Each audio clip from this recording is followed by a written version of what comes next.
So he's Live on RX, yeah. That's good. yeah, we're live on X. If you come here, Tom. So I look taller. Oh my God, you look great. What's this? 100%. What is this great hairstyle you've now got? I've had short back and side since year 8. Excellent stuff. So, But so Tom, it's so great to see you. You've been incarcerated in this horrible place since October. Can you tell me, yeah, first of all, how are you? How are you feeling, boss? I feel good. Unfortunately, in a country that doesn't believe in free speech, being a citizen journalist, this place is an occupational hazard. It's ridiculous. 16 years ago, when I first started speaking out against Islamic rape gangs that were plaguing this country, from that point on, I faced relentless attacks from the British state, wielding lawfare as a weapon in order to silence me. I have never been convicted by a jury. Every one of my convictions have been handed down to me by judges. The lucky thing with this, everyone got to see the film. I have to say a thank you to Elon Musk, because without X, if we didn't have X, everyone would just think I lied. No one would have got any other narrative. Fortunately, I think, 167 million people saw the truth. So that gagging order, these attempts at censorship, to silence, to cancel people, it hasn't worked. You've attempted to lock up the truth, and that truth has been echoed around the entire globe. It couldn't have been any more successful. I knew exactly what I was doing when I released that film. I knew I'd end up in there, and I also knew that it'd give them every opportunity to pull every trick they wanted to, from messing with visits, to messing with phone calls, to messing with food. I knew that. But I made the decision to release that film because the British public deserved to see the truth. For too long, since the start of my activism in 2009, police raids, court cases, I actually thought when I walked out of here this time, it would be the first time since 2009 that I haven't been awaiting trial or prison. And bang, I'm awaiting trial and prison on multiple cases again now. But I've watched from the start of my activism, first of all I saw Geert Wilders. Geert Wilders was targeted with hate speech laws and prosecutions. I've looked in America. This is the playbook that's played out across the entire globe. If we look in America, look what they've done to Steve Bannon. Look what they've done to Alex Jones, £1 billion. Donald Trump would face the rest of his life in prison if he did not win that election. Look now recently with Marie Le Pen. They've stopped her standing. Look at Katie Hopkins in our country. They took her home. They took her family home. Lawfare has been waged against anyone who has challenged the globalist narratives, challenged open border, challenged mass immigration, even challenged vaccines, any of it. They come at you from every angle. That's what I've experienced, but fortunately, if Elon Musk did not purchase X, I don't think that people understand the importance of it. If he didn't, you'd have been lied to about this entire case. If you go on my Wikipedia page and read all my previous convictions, this would have been another one where they'd have told you I lied. What did you see? If you're one of the people that watched that film, you might not have believed me before. You may have hated me based on a narrative spoon-fed to you by a media who want to tell you who we are. They want to tell you how to think. And I knew in that documentary, that painted a far bigger story than me. That was a story of any whistleblower, anyone. You've seen in my film how they silence people, NDAs, bullying, intimidation, scare tactics, and even attempts at prison. But one positive, even General Flynn, look what they've done to General Flynn in the United States. Everyone has faced it, but I'd like to take a positive rather than continue negatives. What is the positive? Did their gagging order work? Did it work? 167 million people saw that film. Do you know the moment I had in the first week of January? Because this could have gone the other way. I could have released that film. They could have managed to censor it, which they did off all other platforms. There's only X and Rumble. They're the only ones that they're not able to control. If Elon hadn't have bought it, no one would have seen that film. Everyone had been lied to him. But instead, 167 million people saw the truth. You saw how they weaponised the judiciary. You saw the corruption, the blatant evidence of the corruption that no media, no journalists have spoke about. And then the Attorney General made it clear I was going to face continued prosecutions. I would have had indefinite prison sentences for a film as a journalist. But the best moment for me when I was in there was when I heard that Elon Musk had shared the Rape of Britain documentary. The Rape of Britain documentary series is the most important work I've done. They have attempted, before my activism in 2009, they'd successfully, for decades, covered it up. Who had covered it up? Politicians, police forces. In every constituency where those gangs had raped, they'd successfully managed to cover up. Now, the truth is out there. There is no amount of lawfare that can keep it hidden. Everyone knows what's happened. If you remember, Tommy, the last time I saw you was on the 6th of January when I visited this prison, and on that day, I was with someone else, and if you remember, Elon Musk had chucked Nigel Farage under the bus, and you were so elated and you were happy, and at that time, you was in segregation. Since then, people have moved into the same unit you were in. How has that affected you? So I haven't seen anyone who's moved into that unit. So when I come into this prison, there was they give me 40 cells. So we keep hearing about prisons being full. When I landed, I had 16 cells, and then I was taken to, do you know what I've done? I've had the best opportunity. I've had 7 months of interviewing staff. I've been on the separation centre. That's where I was having my days. When you come and visited me, it was the first week of January, right? That's correct. I was elated because I knew that this had been successful, that the public had seen the truth, that they could be lied to no more, that more people around the entire world were talking about the rape of a generation of our daughters, which has been facilitated and accommodated by our government.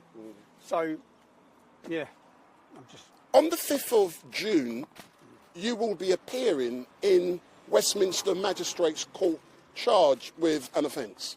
And what do you have to say to all of those people who will be coming down on the day to support you?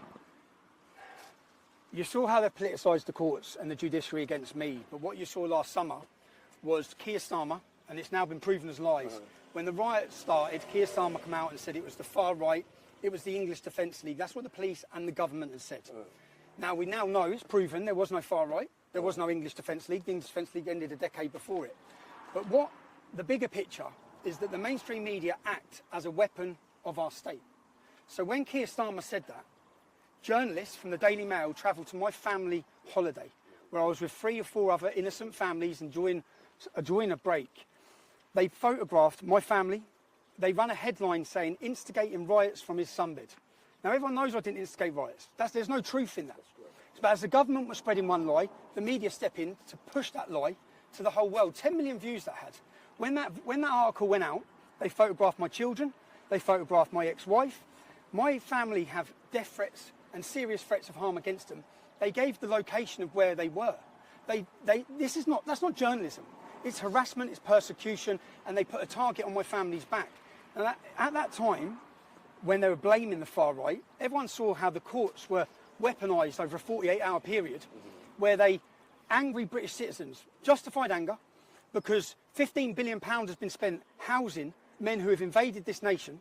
Many of them have left those hotels to rape, commit terrorism, sexually assault women. So the public are angry, the public are frustrated at what's happening in their country. They weaponised the courts. They locked up grandmas, granddads, mothers. These buildings are full of violent criminals. Lucy Connolly's not a violent criminal. Lucy Connolly made a statement. She was angry. She deleted it and apologised. She got 3 years. If you watch my film, you saw Antifa extremists come to my family's home, threaten to murder them. They don't get arrested. They politicised the courts. They politicised the judiciary. That was to scare you, to scare the public into it and to intimidate them into silence. That was the purpose. That was their goal. That's what their goal was. Have they been successful in doing that? I want to talk about the United Kingdom on the 13th of September. I've come out of here. There is a war being waged on Britain, and it's being waged by our leaders, and it's a war against free speech. Our weapon is free speech. They can't allow it, because if everyone can exercise their free speech, if we have platforms for free speech, we can highlight their abuses, we can highlight their corruption. On the 13th of September, we started organising United Kingdom rallies. I think the last one had over 100,000 people. We want to hold a free speech festival in London as a show of defiance. And at this free speech festival, it's going to be United Kingdom /MAGA/Mega. United Kingdom, because people, and I'm sorry in Scotland, I'm sorry Wales, I'm sorry Northern Ireland, it's going to be in our capital city again. It has to be. People coming from every corner of the globe, speakers from Australia, from Canada, from America, from Denmark, from Germany, from Holland, from Poland. We're not just uniting the kingdom, we're uniting the world. And London is going to be the centre for it. It's going to be a festival of free speech. It's going to be a day of celebration. To celebrate our weapon and to celebrate what they hate most, which is free speech. So if I can do 7 months in there free speech, you can do a day in London, 13th of September. Book your travel, book your hotel, bring your families, bring your smiles, bring your flags. If anyone who's been to the last ones, they're amazing days out. They're brilliant. So get yourself there. That's my message, is that... And my final question, And Tom... those journalists, where you was on those journalists, That's right. They come, they follow my family, they put a target on their back, they dox their location. So then I challenged them. I just couldn't... All my tweets are there. I said, I'm going to come and find you and I'm going to question you. Yeah, I'm going to come. I said I'm going to come knock on your door. They wouldn't answer the phone.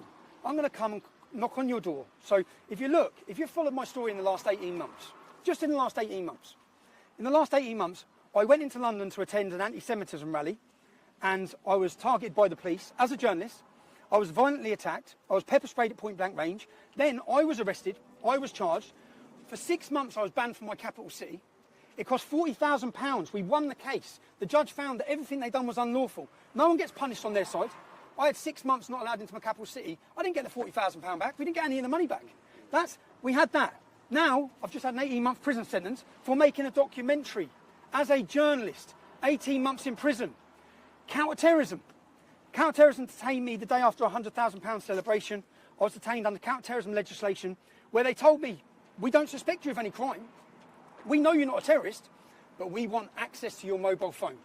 I refused to give them access to my mobile phone because as a journalist, where I believe in free press and a free country and free speech, I don't believe the state had the right to intrude on who my source of information are. So I was charged and prosecuted with counter-terrorism. Now, the reason I have such a target on my back all comes back to the rape gang scandal. Who's the head of counter-terrorism? I think his name's Dukes. He was the same police officer who was in charge of the Rotherham scandal from 2006 to 2010. He was in charge of allowing Muslim men to rape their way through that town, raping all those girls. He's got dirty hands. So now he's in charge of counter-terrorism. So counter-terrorism legislation is used to prosecute me. I'm back on trial on the 13th of October facing prison for not giving them access to my phone. And now, on the 5th of June, I have to go to court, which they come in last week, the Metropolitan Police Force again, because I said I'm going to question some Daily Mail journalists. The Daily Mail journalists that lied saying I instigated riots, that gave the location of my family and showed the images of my family. For daring to say I want to question you, I now face a 10-year prison sentence for that. And Keir Starmer has the audacity to sit in the Oval Office and talk about free speech and lie about free speech to J.D. Vance and President Trump. There is no free speech. The best thing about this is everyone in every corner of the globe knows Britain is a total embarrassment. They are traitors to our forefathers who sacrificed everything for freedom, and they're taking it away, not from me. This isn't about silencing me. Every part of this is about stopping you. It's about censoring you. They don't want you to see the truth. They want to control you. They want to tell you how to think about me, how to think about everyone, everything. And what we saw with the United Kingdom rally, as people were massed in their 100,000, and what you've seen with the recent election, is the public are awake. And the mass awakening has happened. It continues to happen. The more they target us, and to the establishment or the people making these decisions with these court cases, it's stressful, but you've given me another opportunity. When you come for me for this film, it had 200,000 views. It's now on 167 million. You're going to awaken more people, because all I'm going to do is piece together what you've done. Your lies, the attacks that the media have done, and the public are going to see it. So even if you send me to jail again, you don't control every social media anymore. You no longer have the monopoly. You used to attack us like this, and no one would be able to see the truth. No one would be able to watch these videos. Instead, now people are going to be able to see it. People can watch it. Again, I'm looking forward to September the 13th. I'm looking forward to getting back to my family. They know, I said, like, they know what locking someone up. I spent the entirety of that sentence on solitary confinement, against the advice of the medical teams in that prison, against the advice of independent medical teams that come in, against all of it. Do you know who's not on solitary confinement? Axel Rudikabana, not spent one day on solitary confinement. Salman Abdi's brother. Do you know when that attack happened in Franklin? There were 7 of them. Anjem Chowdhury was one of them, Salman Abdi, and 5 other jihadists. 3 officers. They chased the woman around the pool table, stabbing her, while shouting Allah Akbar. They then got moved from Franklin and put in here. They have the run. If you could see what's going on inside these prisons, it's terrifying. They control every prison in the country. The government don't know what to do. Do you know, I said thank yous. I thanked Elon Musk. I want to make sure there's so many people I need to personally thank. I want to thank the Petersons. I want to thank Tammy, who travelled to this jail but wasn't allowed in at the same time that they were cancelling all my visits. I've got so many personal thank yous to give out. I'll miss people and I'll forget people. Ezra Levant, I'm going to go see him now. Ezra has continuously had my back. I think everyone needs a friend like Ezra from Rebel Media. He's continually helped me. He's helped my family and been in contact. Do you know they cut any contact with Ezra? I weren't allowed any contact with him in there because they probably knew that he was the one man that could have helped. And I believe I'd have been out of jail if I'd had direct contact with Ezra Levant. Yeah, because I'm just going to say one more thing now, and I want to get off. I just want to get back. I have to ask you about the new website that's launched today. FightTheMail.com. Is that launched? I don't know. So I'm going to court. Do you know what? As you asked me on that, hold that for a sec. This is what they just handed me, yeah? Let me show you what they just handed me. But the thing is, everyone can see this now. You can see it, yeah? This is, so they come in and give me more charges. This is just insane, yeah? So for those of you who are watching, please go on Google and type in FightTheMail.com. It is a new website that comes live today, and it is there to help and support Tommy in his fight for justice. So go on that website, click on it as soon as Tommy finishes, and... Right. This is the charges they've given me for putting me in there. £89,501. There's a £50,000 here, and then there's a list. These are what they're 375. It's just these are the bills, 1,000, because I have to pay all of their legal costs. All of their legal costs, 5,000. There's a 20,000. Do you know what it amounts to? It's fucking funny. £300,000. So there you go. So you're back in court. You're back in court. We're hitting you for £300,000 to send you to jail for a documentary that showed the British public the truth. I'll just end on this. I have zero regrets. I'll do it all again tomorrow. I have absolutely zero regrets because I believe the British public deserve to see the truth. They deserve to see exactly what the corruption of the establishment and the judiciary, and they deserve to know what's happening in their towns and cities with Islamic rape gangs. Do you know my next project as I come out of it? Do you know, I just filled out a form. Every 42 days, to hold you in isolation, there's a thing called the Mandela Rule. They're not allowed to hold you in solitary confinement for more than 14 days without government approval. So it went to the government. Shabina Mahmood, who's the Justice Secretary. And every 42 days, it goes back to the government, and they have to authorise your continued segregation, because it's factually, it's not like an opinion, it factually damages you. So every 42 days, you have to fill out a form. So I filled out my forms every 42 days. And I said, this should be your last resort. This isn't your last resort. Criminals, I've done three times as long in there as I would have done as a criminal. Yeah? The Labour government fought to keep me in there. So I filled out this form and I said, this is detrimental to my mental health. This is torture. And the last form I filled out last week, I said, I'm out next week, because I know it's going straight to Shabina Mahmood. It's going straight to the Labour Party. I said, I'm out next week and I'm excited. I'm excited about my next project. Everyone now knows that the gangs that have targeted our children across this country have been Muslim, and they've been predominantly Pakistani. When we're looking at these problems, we need to look at the common denominator. What's the other common denominator with these gangs?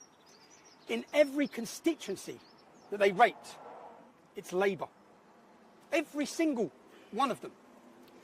The question needs to be, who allowed it to happen? Why did they allow it to happen? Was it, these are questions, was it for votes? Did they allow the Muslim community to rape our community, to rape our daughters in every town and city, in their thousands and hundreds of thousands across this country, to keep their block vote? What was the reason? And I'm going to go to Rotherham, Rochdale, Oldham, Newcastle, other cities, and I'm going to go into those cities and look at what Labour's involvement was. We're going to ask those questions. If you're a Labour politician, you're a councillor, if you've got dirty hands and you covered it up, me and my cameraman will be doing our next documentary, working title, Labour's Islamic Rape Gangs. It's coming soon. And as I was filling out that form, I was picturing her face. I was picturing her, because I think that's why they stopped me coming out on Friday, probably. But as I was filling out, I thought, yeah, TikTok, we're getting back to work. I want to thank every single person that wrote me an email, that wrote me a letter, that supported any campaign by Ezra, that supported my family. that has maintained the support for Urban Scoop. My team are here. We still have a team. I have documentary after documentary already done in here, wrote out, ready to go. I want to take some time with my family. But again, the purpose of this lawfare, all of it, which now I'll be in court on the 5th of June, then I'll be in court, then I'll have trials. It's all financial terrorism. It's to tie you up, to keep you occupied and to drain you. I'm grateful to every one of you who support me so that I'm in a position to fight these cases, so that I'm in a position to legally battle them, and in the court of public opinion we win every time. It doesn't matter, and it's part of, I think I've been put in this position continuously to help awaken the general public. And I think that I'd like to thank the Attorney General for his continued prosecutions, because you're helping me do my job massively. Yeah, Fight the Mail, innit? What is it? Fight the Mail what? Fightthemail.com. Fightthemail.com. So we want everyone to go onto that website now and to support Tommy. So Tommy, all I can say is thank you very much for everything that you've done. The British public love you, but what they want you to do now, they're happy that you've come out fighting, but they want you now to go home, to relax with your family, and we look forward to a bigger, stronger Tommy Robinson, and we want to see a different shave under your chin, mate. My first stop is Turkish barbers. Don't believe you read about them. Turkish barbers. Get yourself to London, 13th of September. That's the most. Do you know what? I think we had I think we put the fear of God into them when they saw the way we united this country. When we united people from everywhere to come together. The 13th of September is going to be the biggest day. Make your plans. There's no excuses, okay? We're going to have a party atmosphere. We've got I've got people that I've looked up to that have inspired me coming and speaking at that event. True free speech activists from across the globe are coming. I'm going to go to the barbers. I'm going to go have a full English. I'm going to go join some time with my family and my children. So. Excellent, Tommy. Thank you very much. If I can nationware.co.uk. If I can get the microphone, sir, all I can say is thank you very much, and we look forward to engaging with you, sir. Thank you again, yeah, just a thank you to everyone. You know, if the people who emailed me, do you know the moments I had in there? Just reading some of their stories, their letters, their birthday cards. I think I got over 20,000 birthday cards. And I sat there smiling, knowing that what they've tried to do hasn't worked. It's had the opposite effect. But I heard you were bringing out about 10 big bags of mail today. 25. Oh my God. 25, and I read every one of them, and it was beautiful for me to read. So thank you. If you took the time to email me, write a letter, support me, I'm incredibly grateful. Do you know my son played over the phone? So you know when people were speaking out, some influential people across the world, he was playing me their recordings. It was beautiful. It was great. Excellent stuff. Thank you very much, sir. We'll meet up soon. Thanks a lot. So that's Tommy Robinson. He's now